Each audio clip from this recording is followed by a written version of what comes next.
Today we're looking at our DTP03 drum lifter. This unit is designed to straddle around a Euro pallet. So this pallet is 1200 by 800 millimeters and the legs go around the 800 millimeter end.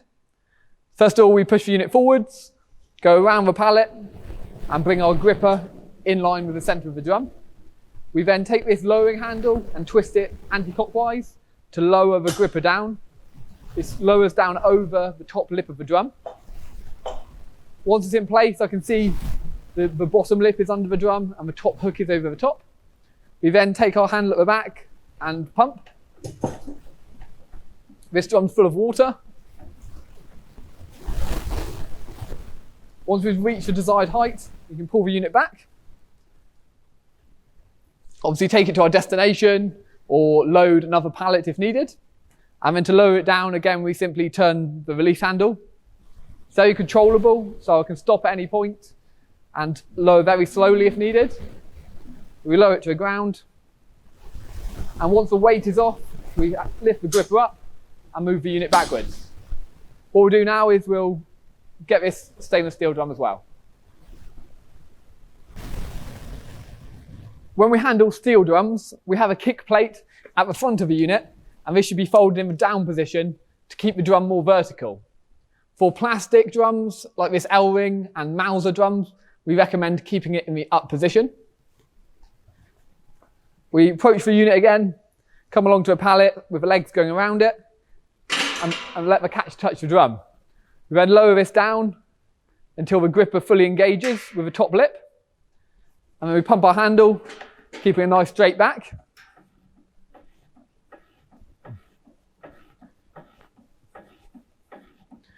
When we're happy with the clearance beneath the drum, pull the unit back using the same tiller.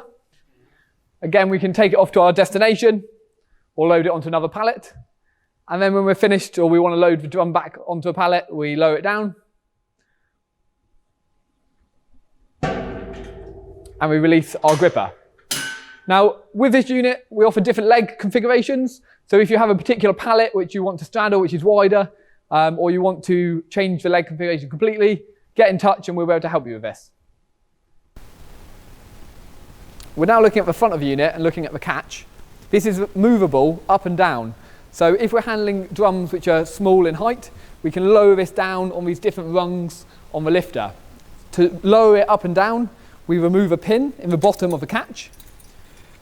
Once the pin's removed, we can lift the catch up and slide it forwards. You can see here the rack fits in the center. So if we wanted to handle a very short drum, we'd bring it down onto a lower setting, put it in place and reattach our pin. So this would pick up a short drum off the floor or the pallet.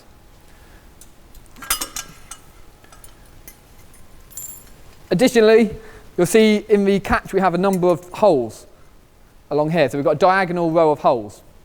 Now what this is for is we can see we have this top hook and we have a bottom hook here. Drums have different lips and different profiles, and we need to be able to adjust the position of this top hook forwards and backwards to cater for them and allow this catch to be universal. To adjust the position of this, we remove this pin.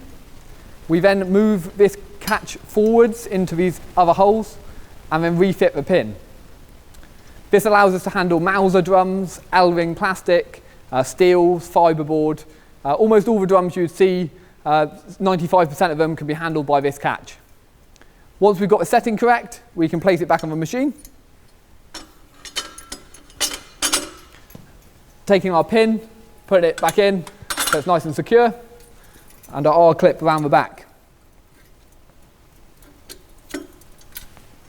So once it's in place, both pins are in place, we're ready to use it to lift a drum.